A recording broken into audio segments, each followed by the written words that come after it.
রাসূল করিম সাল্লাল্লাহু আলাইহি ওয়াসাল্লাম বলেন, যে ব্যক্তি সূরা আর রহমান তেলাওয়াত করবে, আল্লাহ পাক রব্বুল আলামিন তার জন্য 8টা জান্নাতের দরজা খুলে দিবে। যে ব্যক্তি সূরা আর রহমান তেলাওয়াত করবে, তার জন্য 7টা জাহান্নাম বন্ধ করে দিবে। সূরা আর রহমান যে ব্যক্তি তেলাওয়াত করবে, আল্লাহ পাক রব্বুল আলামিন তার বসন্ত রোগ থেকে আল্লাহ মাফ করে দিবে। রাসূল করিম সাল্লাল্লাহু আলাইহি ওয়াসাল্লাম বলেন, যে ব্যক্তি সূরা আর রহমান ঘুমের ভিতর, ঘুমানোর ভিতর, যে ব্যক্তি স্বপ্নের ভিতর তেলাওয়াত করবে, তার কপালটা দামি কপাল, তার কপালটা দামি কপাল, তার জন্য হজ নসিব হয়ে যাবে।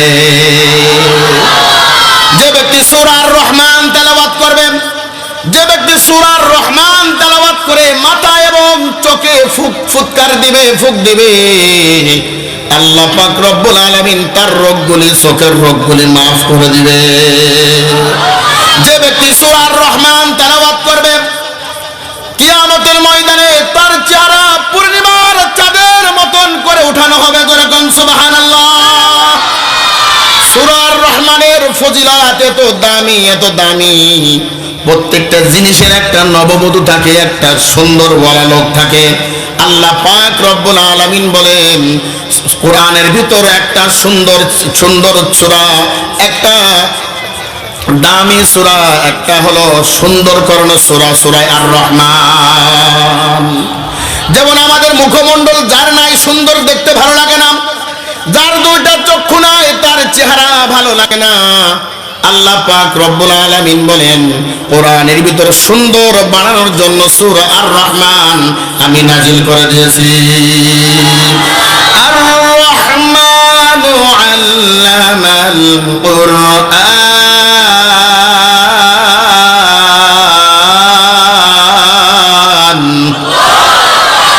আর রহমান করুণাময় আল্লাহ, দয়াময় আল্লাহ। ও বান্দা, আল্লাহ পাক কেমন দয়া করে, কেমন দয়া করে। হযরত মূসা আলাইহিস সালাতু ওয়াস সালামের জামানায় একটা যুবক সারাদিন গ্রামের ভিতর অত্যাচারী করে বেড়াইতো। তার জন্য মানুষ থাকতে পারতো না। তার অত্যাচারীতে মানুষ সব পলায়ন করত। সবাই একটা অভিযোগ দিল, মূসা আলাইহিস সালাতু ওয়াস সালাম, এই যুবকের জন্য আমরা কেউ ঘুমাইতে পারি না, ইবাদত করতে পারি না, আমরা কেউ ভালোভাবে চলাচল করতে পারি না, একে একটা বিচার করে দেন। মূসা আলাইহিস সালাতু ওয়াস সালাম বলল, ওর 2টা হাত বেঁধে দাও, আর 2টা পাও বেঁধে দাও, চক্ষুটা বেঁধে জঙ্গলের ভিতরে ফেলে দিয়ে আসো। ওই যুবককে 2টা হাত, 2টা পা, চক্ষু মোবারক বেঁধে যখন জঙ্গলে ফেলে দিল, ওই আল্লাহ তাআলার বান্দা চিন্তা করলো, আমার মা পর হয়ে গেল, আমার বাবাও পর হয়ে গেল, আমার বংশের লোক পর হয়ে গেল, আমার বন্ধুরাও পর হয়ে গেল, আমার ছেলেগুলিও পার হয়ে গেল, মেয়েগুলিও পার হয়ে গেল, আমার কেউ নাই, কেউ নাই, ডাইনে কেউ নাই, বামে কেউ নাই, সামনে কেউ নাই, পিছনে কেউ নাই। বলেন তো আরেকজন কে আছে? আরো জোরে আরেকজন কে আছে? ওই যুবক বলল, আমার কেউ নাই, কেউ নাই, কেউ নাই। তখন সিজদায় পড়িয়া ডাক দেব, আর রহমান, কেউ না থাকলেও আমার মাওলা আছে, আমার মাওলা আছে। কেউ নাই, কেউ নাই, আমার একজন মাওলা আছে, তিনার নাম আল্লাহ। জোরে কোন সুবহানাল্লাহ। আল্লাহ পাকের প্রসিদ্ধ নাম হলো 99টা। কয়টা? আল্লাহ তাআলার প্রসিদ্ধ নাম হলো 99টা। রাসূল করিম সাল্লাল্লাহু আলাইহি ওয়াসাল্লাম বলেন, যে ব্যক্তি 99টা নাম মুখস্থ করবে, মরতে দেরি, জান্নাতে যাইতে দেরি না। ভিডিও করা আছে, বলেন না।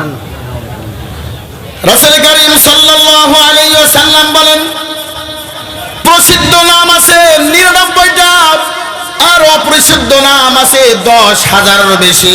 জোরে কোন সুবহানাল্লাহ। আর একটা নাম দিয়া আল্লাহ একত্ব বোঝায়, আল্লাহর বোঝায়, সেই নাম হলো আল্লাহ। যেরকম সেই নাম কি? আল্লাহ আল্লাহ क्या मुबारक नाम है, अल्लाह अल्लाह आशिकों का काम है, अल्लाह अल्लाह तू मेरा सत्तर है, अल्लाह अल्लाह तू मेरा गफ्फार है। তাহলে আল্লাহর প্রসিদ্ধ নাম কয়টি? 99টি। যে ব্যক্তি মুখস্থ করবে, ওই অনুযায়ী আমল করবে, মরতে দেরি, জান্নাতে যাইতে দেরি না। মুসা আলাইহিস সালাতু ওয়াস সালাম হাত পা বেঁধে যখন জঙ্গলে ফেলে দিল, জঙ্গলে ফেলে দেওয়ার পরে ওই যুবক চিন্তা করলো, আমার দুনিয়ায় আর কেউ নাই, এখন আমার মাওলা ছাড়া, আমার মালিক ছাড়া আর কেউ নাই। আল্লাহ আল্লাহ বলে ডাকে, আল্লাহ আল্লাহ বলে ডাকে, আল্লাহ আমি গুনাহ করে ফেলেছি, আমি অন্যায় করে ফেলেছি মাওলা, আর দুনিয়া বন বলতে আর কেউ নাই, সবাই পার হয়ে গেল। আমরা যখন গুনাহ করব, গুনাহ করার পরে অনুতপ্ত হব, অনুশোচনা হব, আল্লাহ আল্লাহ বলে ডাকবো, ইস্তেগফার পড়বো, ইস্তেগফার পড়বো। আল্লাহ বলে ফেরেশতারা তাকায় দেখ, আমার বান্দা গুনাহ করার পরে আমার কাছে নত স্বীকার করেছে, নত হয়েছে, আমি বান্দারে মাফ করে দিলাম। ওই যুবকটা চিন্তায় পড়ে গেছে, কেউ নাই, কেউ নাই।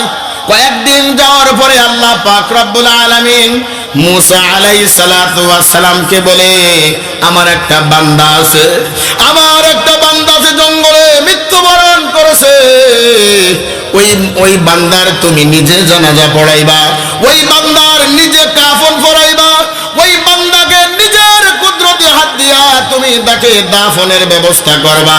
হযরত মুসা আলাইহিস সালাতু ওয়াস সালাম আল্লাহ তাআলার খবর পেয়ে চলে গেলেন জঙ্গলে। জঙ্গলে যাওয়ার পর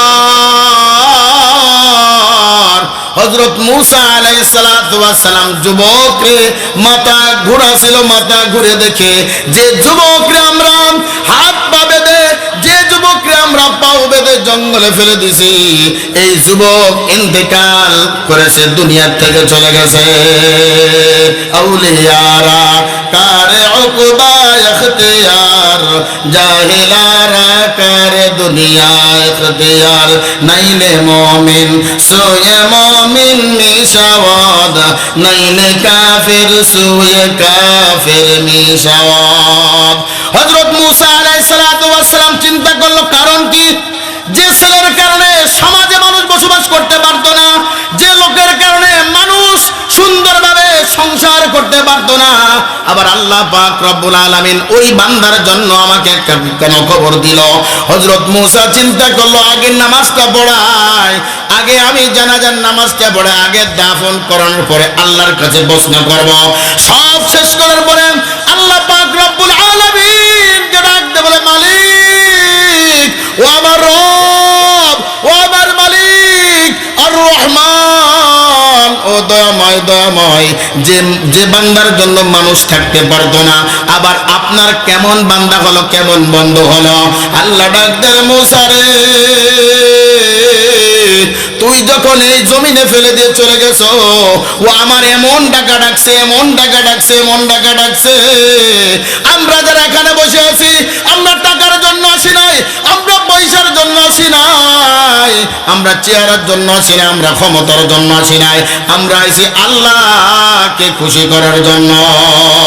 যেরকম কথা ঠিক না? এই আল্লাহকে নিয়ে যারা বান্দাবি করবে, আল্লাহকে নিয়ে যারা অশ্লীল কথাবার্তা বলবে, সে মুসলমান হোক, সে আমার পীর হোক, সে আমার উস্তাদ হোক, সে আমার নেতা হোক, তাদেরকে আমরা ছাড় দেব না। কথা বলো ঠিক কিনা? মুসলমান ভাইরা রে আমার, আল্লাহ রাসূল সাল্লাল্লাহু আলাইহি ওয়াসাল্লাম মুসা আলাইহিস সালাতু ওয়াস সালাম সিজদায় পড়িয়া যখন ফরিয়াদ করলো, আল্লাহ বলল, এমন ডাকা ডাকছে, শুধু ওকে আমি মাফ করে নাই, ওই বান্দাকে আমি বন্ধু বানাইয়া নিছি। যেরকম সুবহানাল্লাহ। এই জন্য আল্লাহ পাকের নাম রহমান, আল্লাহ পাক দয়াময় দয়াময়। বান্দা যদি আল্লাহর বারবার ডাকো, বারবার ডাকো, বারবার ডাকো, আল্লাহ পাক তোমার ডাকে সাড়া দিবে। যেরকম সুবহানাল্লাহ। রাসূলুল্লাহ সাল্লাল্লাহু আলাইহি ওয়াসাল্লাম সরকার দো আলম নবী মুস্তাফা সাল্লাল্লাহু আলাইহি ওয়াসাল্লাম বলেন, যে ব্যক্তি এই আমলটা শুক্রবারের দিন জুমার দিন আসর নামাজের পরে, কোন নামাজের পর? আগামীকাল কি দিন? 21শে ফেব্রুয়ারি, ঠিক কিনা? আবার জুমার দিন। এই জুমার নামাজের পর আসরের নামাজ পড়বো, আসরের নামাজের পরে ওই নামাজের মসলায় বসে পড়বো। ওই বসিয়া যদি এই দুরুদে উম্মি 80 বার যদি বান্দা পড়তে পারো, আল্লাহ পাক রব্বুল আলামিন 80 বছরের গুনাহ মাফ করে দিবে। সাহাবায়ে কিরাম বলল, একটু দূরটা শিখাই দিন। সরকার দো আলম নবী বলেন, আল্লাহুম্মা সাল্লি আলা মুহাম্মাদিন নাবিয়্যিল উম্মি ওয়া আলা আলিহি ওয়া সাল্লিম তাসলিমা। কয়বার? 80 বার। কয়বার? আগামীকাল কে কে পড়বেন? আগামীকাল পড়বেন তো ইনশাআল্লাহ। আসরের নামাজের পরে 80 বার আল্লাহুম্মা সাল্লি আলা মুহাম্মাদিন নাবিয়্যিল উম্মি ওয়া আলা আলিহি ওয়া সাল্লিম তাসলিমা। 80 বার পড়লে 80 বছরের গুনাহ মাফ করে দিবে। সরকার দো আলম নবী বলেন, এই দুরূদটা, এই কালিমাটা যদি সকালে 10 বার আর যদি বিকালে 10 বার পড়ে, সকালে 10 বার আর বিকেলে 10 বার, এই কালিমাটা যদি কোনো বান্দা উম্মতি মুহাম্মাদি যদি পড়ে, আল্লাহ পাক রব্বুল আলামিন বলেন দাখালাল জান্নাহ, তার জন্য 8টা জান্নাতের দরজা খোলা। সাহাবায়ে কিরাম বলেন, ইয়া রাসূলুল্লাহ, ইয়া হাবিবাল্লাহ, সেই কালিমাটা কি? কালিমাটা কি? আল্লাহ রাসূল বলেন, লা ইলাহা ইল্লাল্লাহ, লা ইলাহা ইল্লাল্লাহ, লা ইলাহা ইল্লাল্লাহ মুহাম্মাদুর রাসূলুল্লাহ। সকালে 10 বার, বিকেলে 10 বার পড়তে পারবেন না? পারবেন তো ইনশাআল্লাহ। কিছু কিছু আমল শিখাই দি, আমলগুলি করবেন, মরতে দেরি, জান্নাতে যাইতে দেরি না। সকালে 10 বার, বিকেলে 10 বার লা ইলাহা ইল্লাল্লাহ মুহাম্মাদুর রাসূলুল্লাহ সাল্লাল্লাহু আলাইহি ওয়াসাল্লাম। আল্লাহ রাসূল বলেন দাখালাল জান্নাহ, আল্লাহ পাক রব্বুল আলামিন বলেন মরতে দেরি, জান্নাতে যাইতে দেরি না। আল্লাহ পাক রব্বুল আলামিন বলেন আর রহমান আল্লামাল কুরআন, শিখিয়েছেন। আমলগুলি করবো তো ইনশাআল্লাহ। এই জন্য কার কাছে নত হব? কোন মাজার